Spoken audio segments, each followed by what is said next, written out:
મિત્રો હવે આપણે વિજાપુર આવ્યા હતા અને જો આપણે બસંતી પડી છે અને બસંતીના પાછળ એક બીજી બસંતી પડી છે. તો બસંતીમાં તો પંચર પડ્યું હોય અને મારા બેટા મોટી મોટી વાતો કરે છે. અમારા વિજાપુરના બધા ડ્રાઈવર મારા ભાઈબંધો છે પરવીન છે મજામાં.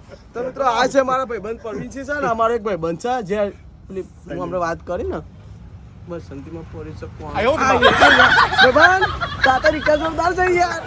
પરવીનજી રૂપિયા લઈને આયા પરવીનજી. હા બોલો ભાઈ. તમે યાર 70 કિલો વજન લઈને બે હા પણ આ ભાઈ બંધી રિક્ષામાં ખબર હતો ખબર હે ના પંચરપલ્લી રિક્ષામાં મને એવું ખબર ઈને અરે પંચરપલ્લી રિક્ષામાં હા પણ પંચર ના હોય. ખબર પંચરપલ્લી મને જ ખબર નહીં પંચર પડ્યું છે. અરે તારી રિક્ષામાં પંચરપલ્લી ભાઈ બંધ ભાઈ નહીં પંચર અલે અરે કમનભાઈ ની વાત ઉપર કોઈનો વિશ્વાસ નહીં આવતો. અલે યાર પંચરપલ્લી તો ભજ્જો ખબર આપો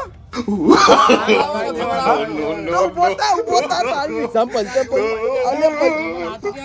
અલે આ પંચ તારી પરી કને પરી ભાઈ બંધ ચમ મોટું ચરમાઈ ગયું હા? એ મેં વર્ગ્યો કામ કરવા જો મિત્રો પંચરપલ્લી આપણી વાત સાચી ખોટી હાચી હાચી. હા હારો ત્રણ બોલ્ટ ઉપર તો ટાયર ચલાવે છે. આરે વાત જવા દે તઈ બોલ બરાબર લે અરે ભજીયો ખાવા હેડો ભાઈ.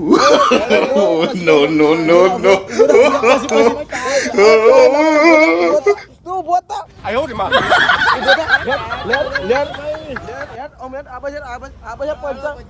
પંચ કરી લેવા ભજ્જો ખાઈએ પેલા પછી પંચ નું થાય